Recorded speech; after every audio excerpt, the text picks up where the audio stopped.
Welcome, Courtney. Hi, thanks for having me. No problem. You often describe yourself, in a lot of the research that I've done, as a guitarist, songwriter, and singer, and often you list them in that order. So I just wanted to start by kind of breaking down each of those roles a little bit, if we can, kind of starting with guitarist. Is it true that you wanted at first as a kid to play the drums? That is true. I must have said that somewhere. Good research. Yeah, I did. I wanted to play the drums when I was a kid, but there was already a drummer in the school band. Um, and then guitar, and then I started playing guitar not long after that. And yeah, I went through other. I tried to teach myself saxophone and trumpet in school later on, but guitar was always the one that I came back to. I always wonder if successful people have in common the kind of good fortune of stumbling onto a great teacher, or, for athletes, stumbling onto a great coach or somebody that kind of gave them that early enthusiasm or zeal, or at least sort of fostered it. What was musical instruction like for you? Like, did you have many formal lessons, or are you sort of largely self-taught? Yeah, I think I was really lucky. I kind of started off by my brother.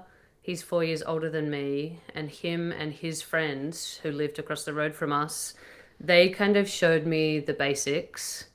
Um, and I got a guitar from a family friend, and one of them strung it left-handed for me, and then they would kind of show me a few simple songs, and then I started guitar lessons. And this is when I grew up in Sydney, and so there was a local guitar teacher just across the road from my primary school, Hmm. and we must have got a recommendation, and I started lessons there, and he was the greatest. He was the greatest teacher. I think he's still teaching now, and he was just so positive and supportive and fun. Like it never felt like a chore. And I think I've heard other people, talk about musical lessons, and even my dad. I think he played piano as a kid, but it was a chore, and I think it was Yeah, forced upon him, and so for that reason, he didn't really enjoy it. But I think I was really lucky. awesome. What do you love about the guitar? I mean, I'm sure there are many things, but I don't know. Is there some way that it allows you to express yourself? Does holding it in your hands like unlock something within you? Um, I mean, I've never fully understood what it is, but it definitely feels good. And I think even the learning process, I'm still learning every single time I pick up guitar or try to do something new or different. I certainly have not put in the hours to completely master the instrument. So there's a long, a long list of things to learn, and I think I love that about it. There's always something new to discover, but I think, yeah, I think it goes back to that same feeling I got as a kid of just learning three chords and then being able to play a whole song. Mm-hmm. And you only need two or three chords, and you can play all these different famous songs that you hear on the radio, and any number of Beatles songs or whatever it is, and you feel this sense of accomplishment. And so I remember that feeling as a kid, um, you know, feeling like I was really achieving a personal goal. And yeah, I think I still feel that now. And even writing songs and seeing something come together still feels like a bit of a mystery. And each time I finish a song, it's still, it still feels like I've climbed a mountain. So I like that those feelings still exist. And um, you know, yeah, every time I play guitar or write something, that still happens. perfect segue into songwriter then. What was the first song that you wrote? Do you remember it? Um, yeah, I remember it being a kind of love song, and I would have been 10 or so years old, so I think I was just kind of imitating probably, things that I was hearing, and but I remember writing just lots of little silly songs around the house and like about things in my room, and very innocent, basic songs. But yeah, I think that was the other good thing about my guitar teacher was that he he taught me the tools, but he also said, for example, that three chord thing. He said, now you can write your own songs. He didn't make it seem like this mysterious dark art that I needed to study and learn how to do. He just was like, now you can do it, easy. So I did, and it didn't seem scary or intimidating or out of my reach as a 10-year-old. It just seemed like, oh yeah, I can do that. What about now, kind of 3 decades on, and this is a potentially terrible question, and but there are so many different answers that musicians can give to it. Like, how do you write your songs? Like, can you kind of explain, I don't know, a bit of a day in the life of your work when you're working on a new album? Yeah, I mean, it's always a little bit different, but I do kind of fall into some of the same patterns or songwriting patterns. I remember, for this new album, I sat down at the kitchen table at the start of 2023, and I hadn't really written for a while, and I sat down with a notebook and my acoustic guitar, and I just started playing something on guitar. And normally I guess I start with guitar with some chords or a little riff, and then I try not to think about it too much, and then maybe a melody comes, and it's kind of in those initial stages where something I like those moments of not really overthinking it or even considering what's happening, and just kind of trusting whatever's coming from the subconscious place. And then, normally I mumble lyrics a lot, just Okay. nonsense, just kind of coming up with a melody or a structure. And Just like stream of then, consciousness kind of mumbling, you mean? yeah, but also sometimes just total mumble, like I'll say the same phrase over and over, or just a word that it doesn't make logical sense in the song. But I find it an interesting part of the process, because sometimes something comes up, whatever one of those little phrases might be. It might be something that's kind of, from the depths of my brain, and it might kind of sound like it means nothing in the moment, but I normally try to record everything I do, and I listen back, and I figure I figure if those words come out in that moment, then they might mean something, or they might, be on the way to something, sort of like a dream, I guess.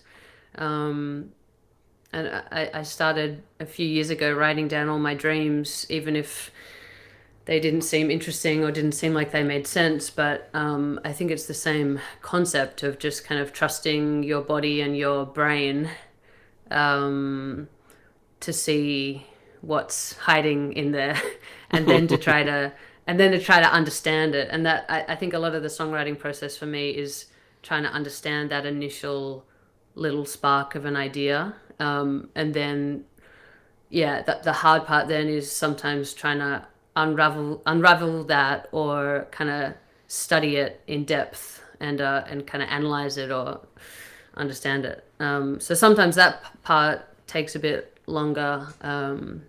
And sometimes it's easier. I'm like, I want to write a song about this thing that annoyed me, and it all just comes out in one go.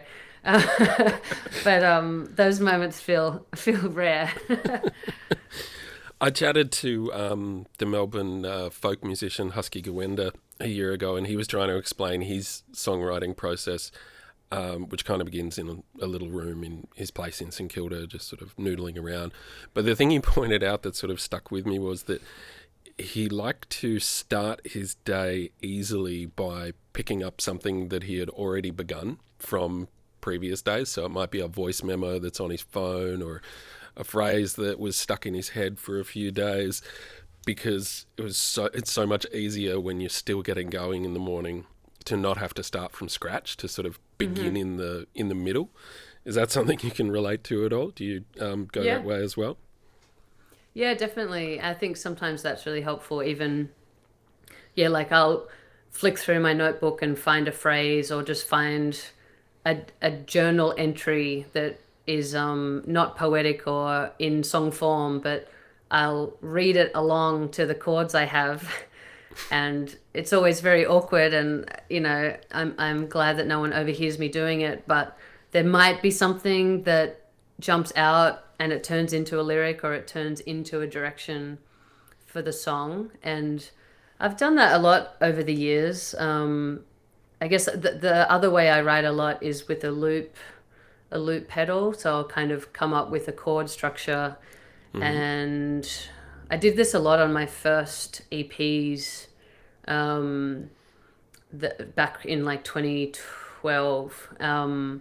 And I still do it sometimes, but I kind of make a guitar loop and just let it go and hit record on something else, and then just flick through pages of my notebooks or journals, or sometimes just books off the shelf, or just kind of whatever it is, and just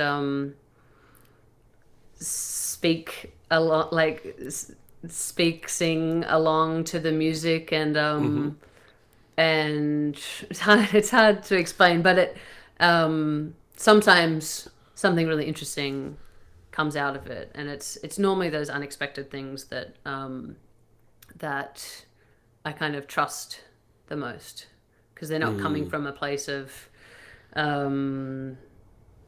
real intention or expectation.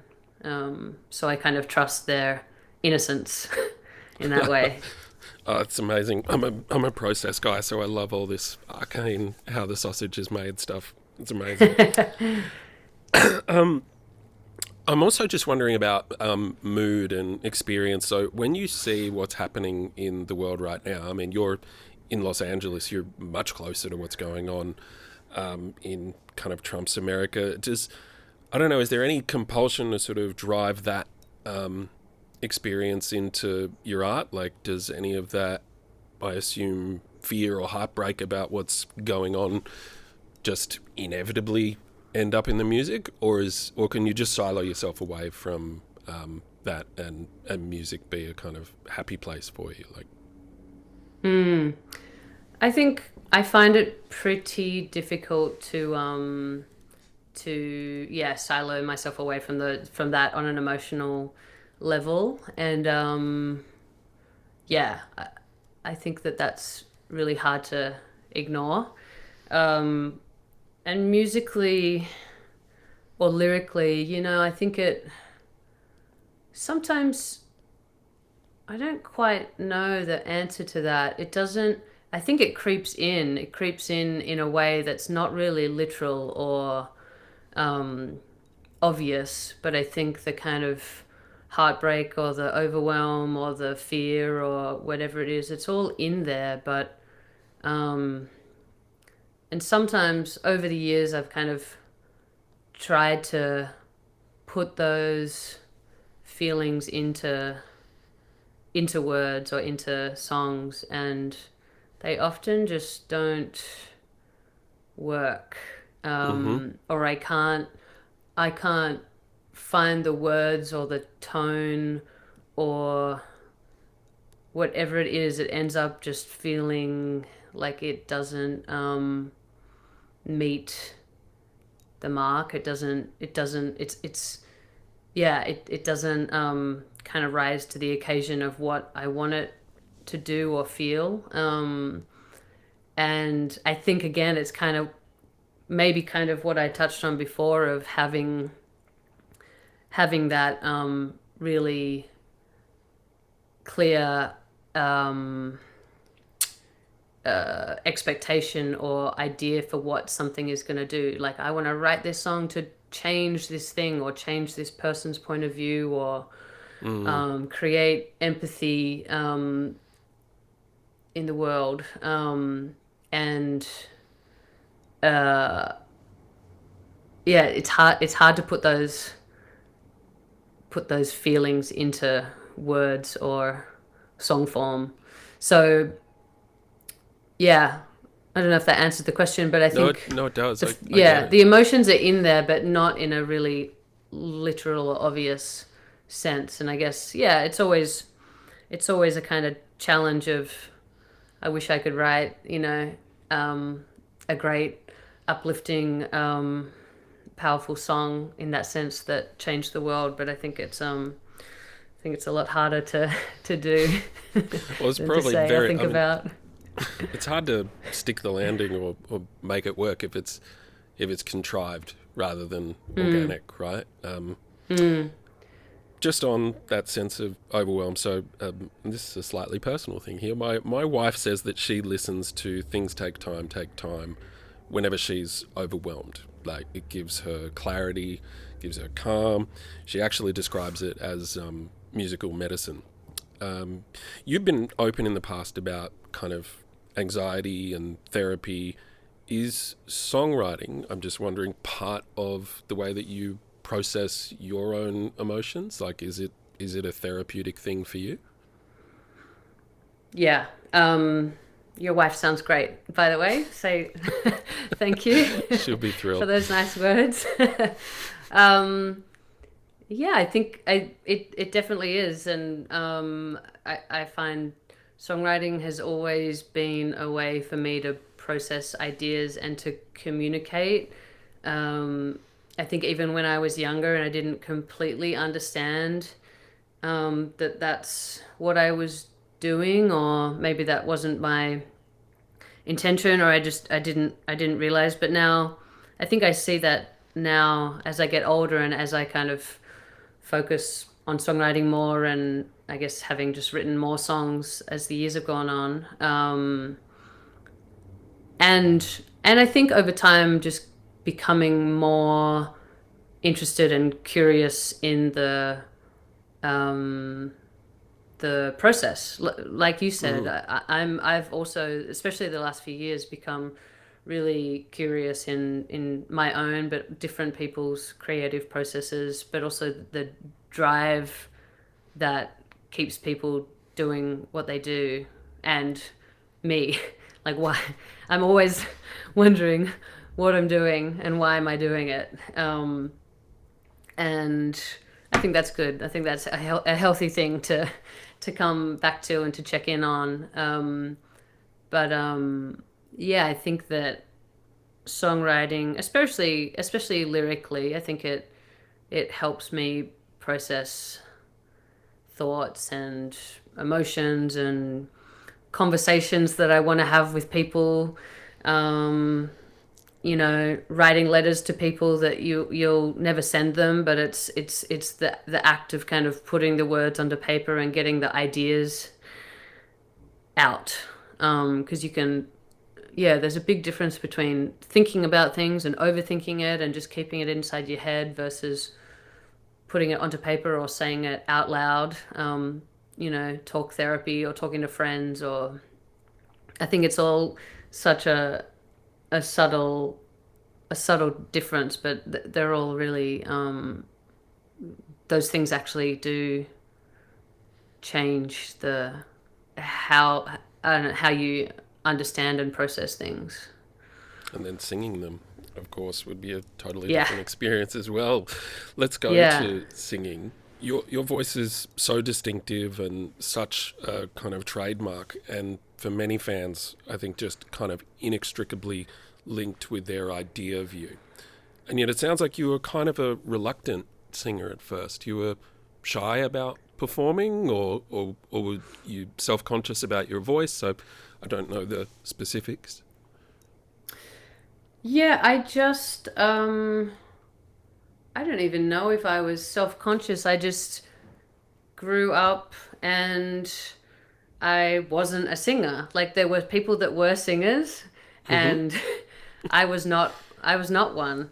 And no one in my family sung and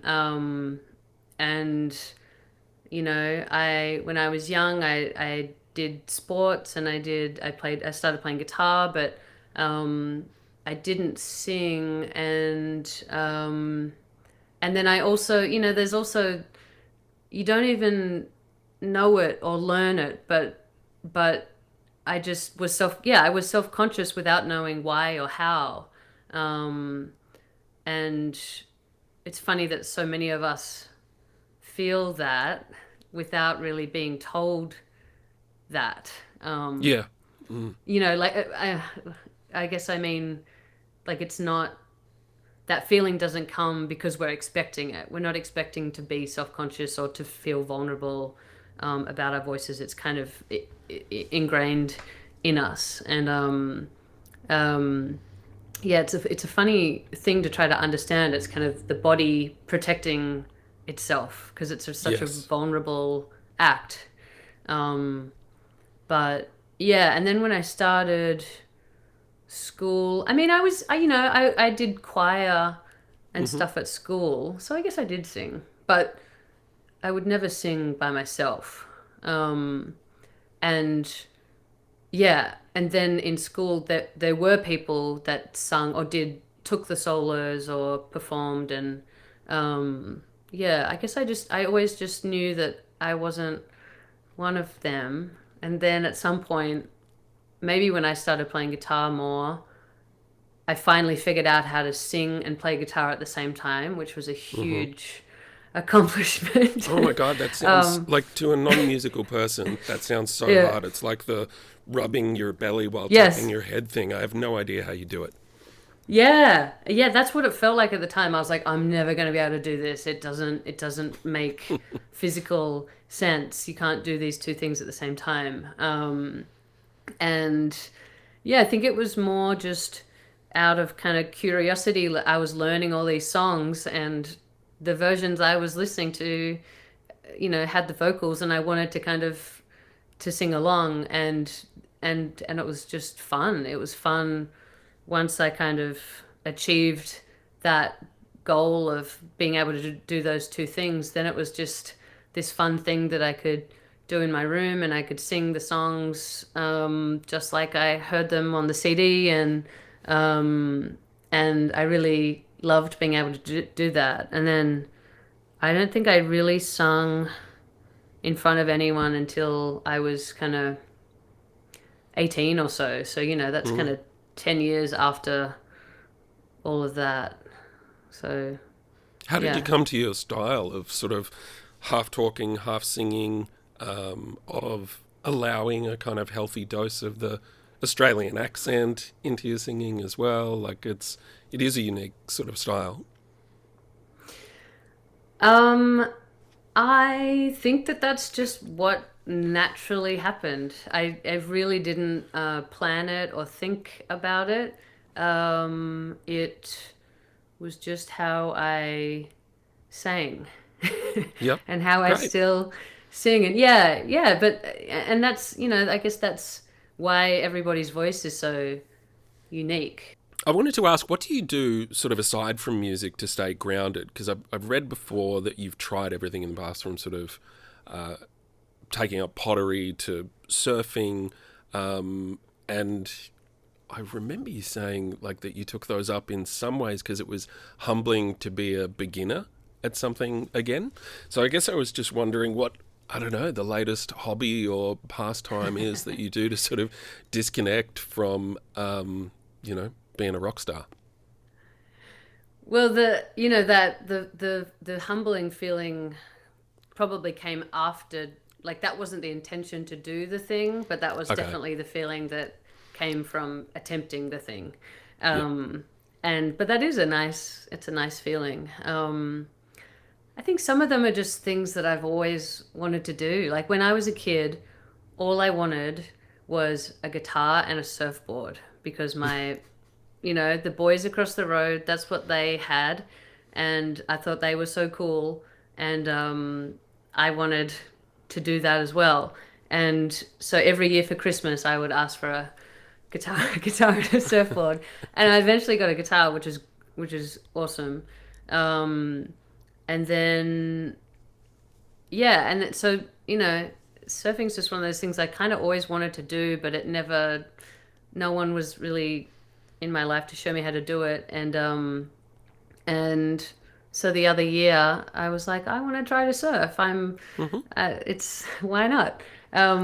So it's just one of those things. And it was kind of the same with pottery as well. I'd always been curious about it and seen little courses here, like beginners courses here and there, but I was always touring and never in one place kind of for long enough to do a monthly course. Um, so yeah, when I was working on this album, or when I was starting to write it and I wasn't really touring for a minute, I signed up for a class and I enjoyed it. So it's just kind of What do you make? curiosity. Bowls, plates, Um, little statues, figurines? yeah, little bowls and plates and little bowls like to put salt in. Like I've gifted a few of them to people. But yeah, I enjoy it. But yeah, I think just I guess it's just trying to follow my curiosity and the things that I'm interested in and thinking how does that work, or I'd like to learn more about that thing, and just kind of allowing myself the time and space to study it or look into it or watch movies about it or documentaries or read a book, whatever it is. Yeah. What about cooking? The press materials for your new album say that you have a, and I quote, persistent low-grade obsession with the artist Georgia O'Keeffe through her cookbook. What's your favourite Georgia O'Keeffe dish? Yeah, well, yeah, so that book, so for towards the beginning of writing this album, I was living in Joshua Tree in California for a little bit, and which is somewhere that I had always traveled to and wanted to just spend a bit more time there. And I just started accumulating all these Georgia O'Keeffe books, coffee table books, and eventually I had like 7 books about her, and one of them was that cookbook, and I just really loved it. It's written by a lady who kind of helped her look after her house as she got older and helped her cook and helped just do things around the house, and so it each recipe is kind of introduced with this little anecdote or story about Georgia O'Keeffe's everyday life. And I love it. It's just, I think it's the kind of thing that you wouldn't get in a classic biography, or a more kind of formal, structured, yeah, biography about someone. It's just really casual. It's kind of like Georgia really liked to grow her own herbs, and these are the ones she had in her garden. And there's something about that I really enjoyed, and I saw a kind of different side of her as an artist and as a human, and yeah.